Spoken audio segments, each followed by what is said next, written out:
परवाह है स्वास्थ्य की, हम लाए हैं सेहत आपकी। आपके अपने हेल्थ शो सेहत आपकी में आप सभी दर्शकों का बहुत बहुत स्वागत है।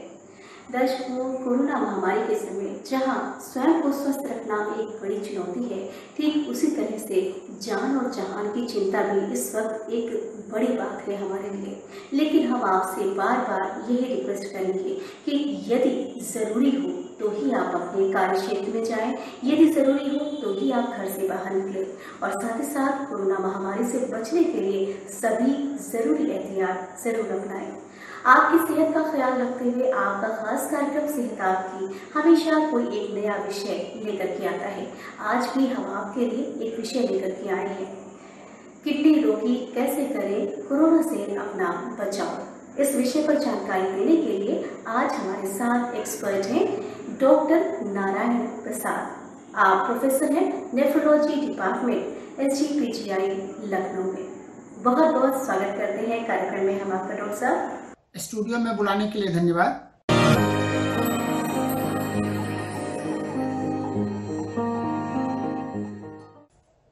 साफ सफाई तो मनुष्य के जिंदगी में हमेशा महत्वपूर्ण है। हमें हमेशा साफ सुथरा पे ध्यान रखना चाहिए। कोरोना काल में यह अत्यधिक महत्वपूर्ण हो गया है, क्योंकि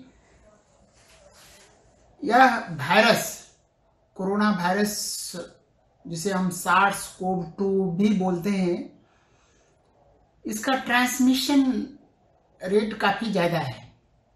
पर्सन टू पर्सन ट्रांसमिशन काफ़ी ज़्यादा होता है और ये आप जब एक दूसरे से हाथ मिलाते हैं तो हैंड शेक के द्वारा भी एक व्यक्ति से दूसरे व्यक्ति में ट्रांसमिट हो सकता है।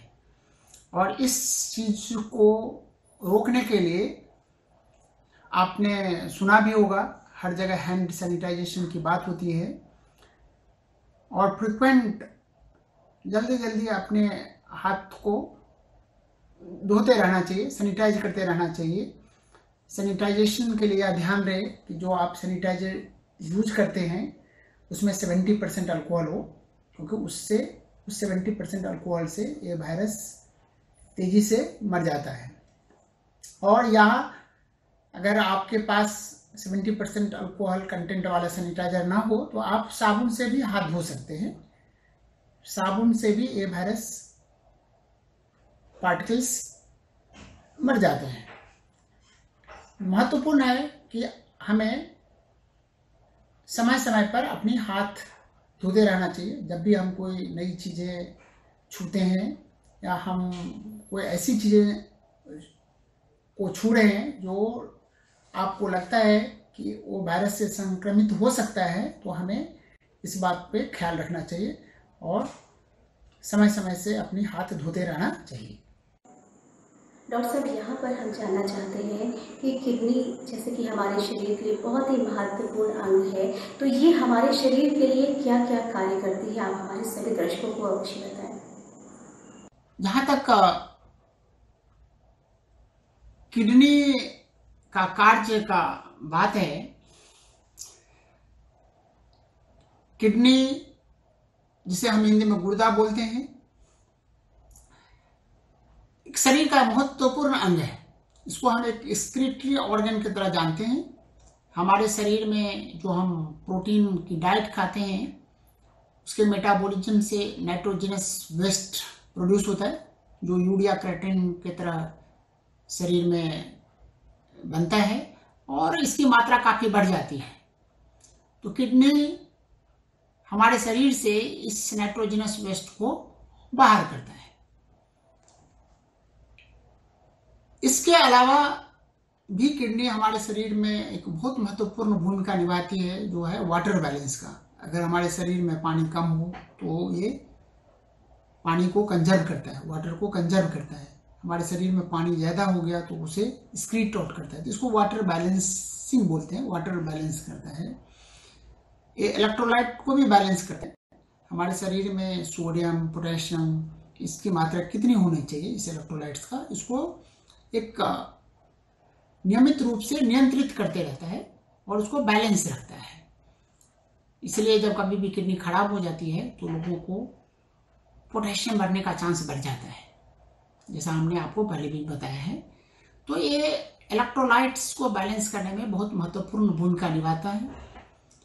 ये हमारे शरीर में जो हम नियमित रूप से जो खाना खाते हैं उसमें एसिड बनता है, मेटाबॉलिक एसिडोसिस होता है, तो इसको बैलेंस करता है, शरीर में तेजाब को भी बैलेंस में बनाए रखता है। इसलिए गुर्दे खराबी के जो रोगी होते हैं, जब एडवांस खराबी हो जाए तो मेटाबॉलिक एसिडोसिस होने का चांस काफ़ी ज़्यादा बढ़ जाता है। इसके अलावा किडनी एक महत्वपूर्ण इंडोक्राइन ऑर्गन भी बोला जाता है। हमारे शरीर में एक हार्मोन प्रोड्यूस होता है जिसको हम एरिथ्रोपोएटिन बोलते हैं, जो किडनी से ही बनता है। और ये हार्मोन की अगर कमी हो जाए तो हमारी खून बनना कम हो जाता है और लोग एनीमिक हो जाते हैं। इसलिए गुर्दा के रोगियों में आपने देखा होगा और आपने अनुभव किया होगा कि ऐसे लोग एनीमिक होते हैं, इनमें खून की मात्रा कम होती है, क्योंकि एरिथ्रोपोएटिन जो हार्मोन है वो किडनी से प्रोड्यूस नहीं होता है। दूसरा महत्वपूर्ण काम है कि किडनी जो है हमारे हड्डियों की मजबूती को भी नियंत्रित करता है। ये कैसे नियंत्रित होता है? हमारे जो विटामिन डी हैं उसके जो एक्टिव फॉर्म होता है वो उसकी जो एक एंजाइम होती है वो किडनी से निकलती है। उसके बाद 25 हाइड्रोक्सी विटामिन डी जो है वो 125 डाइहाइड्रोक्सी विटामिन डी में बदलता है, जो कि विटामिन डी का एक्टिव फॉर्म है। यही एक्टिव फॉर्म कैल्शियम को आंत से एब्जॉर्ब करता है और हमारे शरीर में कैल्शियम की मात्रा को नियंत्रित करने में मदद करता है और हड्डियों की मजबूती को भी नियंत्रित करने में मदद करता है। तो इसलिए आप सोच सकते हैं किडनी हमारे लिए कितना महत्वपूर्ण काम करता है।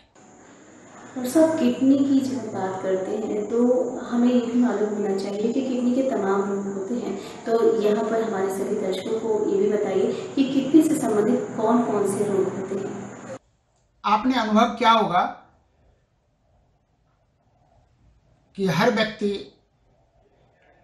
स्टे एट होम बोलते हैं कि आप घर पे ही रुके रहें। यह अच्छा तो है कि आप घर से बाहर नहीं निकलते हैं तो आपको बीमारी होने का रिस्क कम रहता है, लेकिन इसका विपरीत प्रभाव होता है कि जब आप घर पे लंबे समय तक बने रहते हैं, अपने दोस्तों से अपने साथियों से जब बात नहीं कर पाते हैं तो आपके मन में एक चिड़चिड़ापन आता है। आपने सुना भी होगा और अखबार में भी पढ़ा होगा कि लोगों में मानसिक परेशानियां बढ़ रही हैं। लेकिन इसके लिए सकारात्मक होना बहुत जरूरी है। इस बीमारी का एक बहुत अच्छी बात है कि मैक्सिमम लोग, ज्यादातर लोग इस बीमारी के होने के बाद भी ठीक हो जाते हैं। जहां तक सवाल है 80% लोगों को तो ये बीमारी होती है, उन्हें पता भी नहीं चलती और वो ठीक हो जाते हैं। इस बीमारी के होने पे कुछ ही लोगों को हॉस्पिटलाइज होने की जरूरत पड़ती है और इस बीमारी का मृत्यु दर भी काफी कम है। तो हमें इसकी एक सकारात्मक रूप भी देखना चाहिए कि हमें इससे बच के रहना चाहिए। अगर हो भी गया तो हमें घबराने की ज़रूरत नहीं है। हमें हमेशा सकारात्मक विचार लाना चाहिए कि हम इसमें ठीक हो जाएंगे। डॉक्टर साहब, यूँ तो कोरोना संक्रमण काल में हम सभी को साफ सफाई का महत्व समझ में आ गया है और इसकी अनिवार्यता भी समझ में आई है, लेकिन साथ ही आप किडनी रोगियों को बताइए कि वो अपने खास देखभाल कैसे करें, हाइजीन का कैसे खास ख्याल रखें। किडनी रोगियों का रोग निरोधक क्षमता काफी कम होता है। जहां तक कार्य क्षेत्र में परिवर्तन की बात है तो किडनी के रोगी यह अवश्य ख्याल रखें कि आप जहाँ भी काम करते हैं वहाँ फिजिकल डिस्टेंसिंग संभव हो। कम से कम 2 व्यक्तियों के बीच की दूरी 1-1.5 मीटर से ज़्यादा संभव हो सके, और आप हमेशा मास्क लगाए रखें।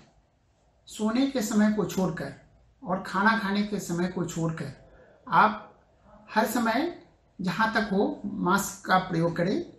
और यह भी ध्यान रखें, आप जिस किसी भी व्यक्ति से या कार्य क्षेत्र में आपके सामने के जो व्यक्ति हैं वो भी मास्क का उपयोग कर रहा हो। अगर ना हो तो आप उनसे बातें करने से बचें या उन्हें मास्क पहनने के लिए प्रेरित करें। हमारे शरीर में इम्यूनिटी बनी रहे और हमारा शरीर मजबूत रहे, तो इस दौरान यानी कि कोरोना संक्रमण काल में आप हमारे सभी दर्शकों को और खासकर किडनी रोगियों को क्या सलाह देंगे कि वो कौन कौन से आहार का सेवन करें? गुर्दा रोगियों को हमेशा एक खास तरह के खान पान की सलाह दी जाती है। मेरा सलाह होगा कि आप उस डाइट से ना भटकें, आप उसी तरह के डाइट का सेवन करें। आजकल खास तरह के काढ़ा पीने की सलाह दी जाती है। आपने एक बार पत्रिकाओं में और न्यूज में भी देखा होगा कि लोग इम्यूनिटी बूस्टर खाने की सलाह देते हैं, काढ़ा पीने का सलाह देते हैं। यह गुर्दा रोगियों के लिए अच्छा नहीं है, हमें इसका सेवन करने से बचना चाहिए। इस काढ़े के अंदर बहुत सारे टॉक्सिन्स होते हैं जो टॉक्सिक नेफ्रोपैथी कर सकती हैं, और इसके अंदर पोटेशियम कंटेंट काफ़ी ज़्यादा होता है। अगर आप काढ़ा पीते रहेंगे तो आपका पोटेशियम बढ़ सकता है। जो गुर्दे खराबी के मरीज हैं, जो डायलिसिस के मरीज हैं, उनका पोटेशियम लेवल शरीर में पहले से ही बढ़ा रहता है और इसके सेवन से और बढ़ सकता है, और ये हृदय की गति को अचानक बढ़ा सकता है और उसको इरेगुलर कर सकता है, और इससे कभी कभार सडन डेथ होने के भी डर रहते हैं। तो गुर्दा रोगियों को ऐसे खान पान में परिवर्तन करने से बचना चाहिए। आपको जो डाइट डॉक्टर्स के द्वारा या आपके डाइटिशियन के द्वारा जो सलाह दी गई है, आप उसी खान पान को नियमित रूप से लेते रहें। डॉक्टर साहब, जैसा कि आपने बताया कि इन सभी तौर तरीके से, खान पान से और हाइजीन का खास ख्याल रखने से, यानी कि साफ सफाई का खास ख्याल रखने से भी किडनी को हम मजबूत बना सकते हैं। और साथ ही साथ जैसे कि बात की जा रही है कोरोना वायरस से बचने के लिए, उसके संक्रमण से बचने के लिए, तो दर्शकों हम आपको यही कहना चाहेंगे कि आप सभी अपना पूरा ख्याल रखें और जैसे जैसे जो भी उचित सलाह आपको डॉक्टर से और चिकित्सक से परामर्श मिल रही है उसका भी आप खास पालन करें और स्वयं को स्वस्थ रखें। जी डॉक्टर साहब, इस वक्त यानी कि गर्मी के मौसम में जहां हमें पानी की आवश्यकता अधिक होती है और किडनी पर इस वक्त अतिरिक्त भार भी हो जाता है, तो कैसे किडनी को स्वस्थ रखा जा सकता है गर्मी के मौसम में, इसके बारे में भी आपने बताया। एक संतुलित आहार, संतुलित डाइट तो हमेशा लेना चाहिए, जिसमें कार्बोहाइड्रेट, प्रोटीन, फैट, विटामिन्स और मिनरल्स हो। इसकी मात्रा कितना हो, इसके लिए डाइटिशियन से जो आपको सलाह मिली रहती है, आप उसी के मुताबिक डाइट लें। फल और फल का रस, जिसमें पोटेशियम कंटेंट बहुत ज़्यादा होता है, वो आपको हानि पहुंचा सकती है। फल में आप अगर खाना चाहते हैं तो सेब, पपीता और अमरूद जैसा फल जिसमें पोटेशियम कंटेंट कम होता है, आप एक दिन में कोई एक फल 200 से 250 ग्राम तक आप सेवन कर सकते हैं। रसदार फल जो होती है, जो साइट्रस फ्रूट्स होती है, उसको अवॉइड करना चाहिए, खासकर गुर्दा मरीजों को। जो सामान्य व्यक्ति हैं वो ले सकते हैं, उनके लिए कोई परहेज नहीं है। लेकिन गुर्दा से संबंधित जो रोगी हैं, इससे रसदार फलों से, साइट्रस फ्रूट्स, साइट्रस जूस से बचें। डॉक्टर साहब, जैसे कि आप डायलिसिस की बात कर रहे हैं, तो ऐसे समय में यानी कि संक्रमण के दौर में डायलिसिस पेशेंट के लिए इलाज के लिए क्या व्यवस्था है? क्या अस्पताल में उनका इलाज हो सकता है इस वक्त, या घर पर ही वो अपना इलाज करवाएं? और इसके साथ ही साथ उनके परिवार के जो सदस्य हैं वो कैसे खुद का ख्याल रखें और डायलिसिस पेशेंट का ख्याल रखें? डायलिसिस के मरीजों के लिए हमारी सलाह है कि वो अपना डायलिसिस कभी ना रोकें। डायलिसिस वाले मरीज बिना डायलिसिस के कुछ दिनों से ज़्यादा जिंदा नहीं रह सकते हैं, और डायलिसिस मिस करने के बाद उन्हें अचानक सांस फूलने की तकलीफ भी बढ़ सकती है। पल्मोनरी एडिमा बोलते हैं हम लोग, है ना। लंग के अंदर पानी का जमाव होने लगता है और सांस फूलने लगती है, और इसमें अगर हम इमरजेंसी डायलिसिस ना करें तो इनकी मृत्यु तक हो सकती है। ऐसे इमरजेंसी कंडीशन को अवॉइड करना चाहिए और डायलिसिस मरीजों को नियमित रूप से अपनी डायलिसिस कराते रहना चाहिए। कभी ऐसे मरीजों को अगर ऐसा अनुभव होता है कि उन्हें सर्दी खांसी हुई है, उन्हें बुखार आना शुरू हुआ है, उनकी सांस फूलने जैसी कंडीशन है और कोरोना के कोई भी लक्षण हैं, तो उन्हें अपने डायलिसिस सेंटर को खबर करना चाहिए कि हमें ऐसे लक्षण आ रही है। और डायलिसिस सेंटर तब उन्हें सलाह देते हैं कि आप अपना कोविड या सार्स कोव का जो टेस्ट है इसको करा लें, और कराने के बाद आप डायलिसिस सेंटर आएं। ऐसे मरीजों के लिए एक अलग से हर डायलिसिस सेंटर ने व्यवस्था कर रखा है आइसोलेशन रूम का, जिन्हें आइसोलेशन रूम में डायलिसिस कर दिया जाता है, या सरकार की तरफ से जो कोविड हॉस्पिटल्स का निर्माण हुआ है उसमें भी ज़्यादातर जगहों पे डायलिसिस की सुविधाएं हैं। ऐसे मरीज जिनको कोरोना संक्रमण हो भी गया है और जिनका नियमित रूप से डायलिसिस होता है, तो वो इन कोविड हॉस्पिटल्स पर जाकर अपना डायलिसिस करवा सकते हैं। उन्हें ज़्यादा भयभीत होने की ज़रूरत नहीं है। डायलिसिस मिस करना ज़्यादा डेंजरस है। तो मेरी एक और भी सलाह है कि डायलिसिस के मरीज कभी भी घर से बाहर बिना मास्क का ना निकलें। अपने डायलिसिस के अंदर जब आप प्रवेश करते हैं और जब तक बाहर नहीं आते हैं डायलिसिस से, तब तक आप मास्क अवश्य लगाए रखें। इससे आप अपने आप को तो बचाते ही हैं, आपके जो अगल बगल के जो मरीज होते हैं वो भी इससे बचते हैं, जो डायलिसिस के स्टाफ होते हैं वो भी बचते हैं। और हर डायलिसिस सेंटर पे ऐसा व्यवस्था किया गया है कि डायलिसिस स्टाफ भी अपने मास्क का प्रयोग करें और आप भी मास्क का प्रयोग करें।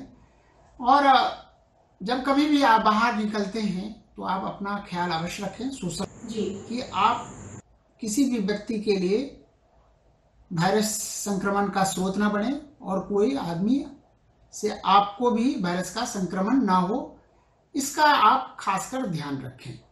डॉक्टर साहब, यदि कोई किडनी पेशेंट है, किडनी रोगी है और वो किसी परेशानी से जूझ रहा है या फिर कोई जानकारी लेना चाहता है, तो क्या उसकी जानकारी के लिए कोई हेल्पलाइन नंबर है?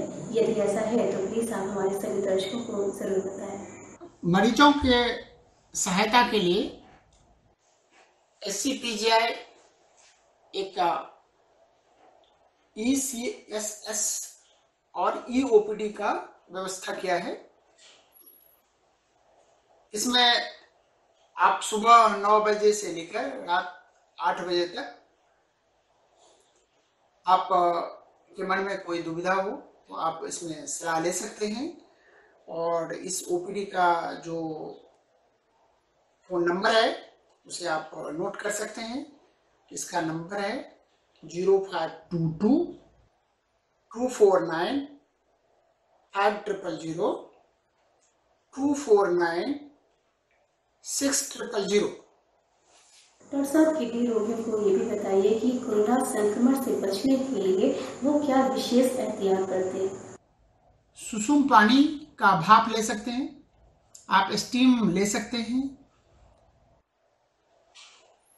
स्टीम लेने से आपके जो नॉस्ट्रिल्स होते हैं वो खुले रहते हैं, आपके साइनस के जो छिद्र हैं वो खुल जाते हैं, और वो भी उतना ही काम करता है जितना कि कोई दूसरे तरह के काढ़ा काम करता है। अतः आप इस बात पे ध्यान रखें कि कुछ चीजें आपके लिए हानिकारक हो सकती है, तो आप सिंपल स्टीम लें, थोड़ा सुसुम पानी तो पी सकते हैं, और नियमित रूप से भाप लेना काफी है। डॉक्टर साहब, आज के कार्यक्रम के लिए आपके महत्वपूर्ण समय और महत्वपूर्ण जानकारी के लिए हम आपको धन्यवाद देते हैं, और इसके साथ ही साथ आप सभी कोरोना योद्धाओं को भी हम दिल से सलाम करते हैं कि जो इस वक्त अपने पूरे स्टाफ और अपने पूरे पैरामेडिकल स्टाफ के साथ ही हम सभी लोगों की जान की रक्षा कर रहे हैं। आप सभी को हमारा शत शत नमन। और अब कार्यक्रम के अंत में हम अपनी पूरी टीम और सभी सहयोगियों को धन्यवाद देते हैं, और दर्शकों आपसे कह रहे हैं कि निसंदेह ये जो वक्त है ये बहुत ही कठिनाइयों भरा है। परिस्थिति अगर हमारी एकदम विपरीत है, हमारे लिए सामान्य जीवन नहीं है, लेकिन फिर भी अगर हम सभी तरीके की परिस्थिति का डट कर हिम्मत से मुकाबला करें तो हम सभी सफल होते हैं। आप सभी स्वस्थ रहिए और मस्त रहिए, इसी शुभकामनाओं के साथ हम आज के कार्यक्रम से लेते हैं इजाज़त। आप देखते रहिए DDUP, क्योंकि DDUP को परवाह है स्वास्थ्य की, हम लाएंगे सेहत आपकी। नमस्कार।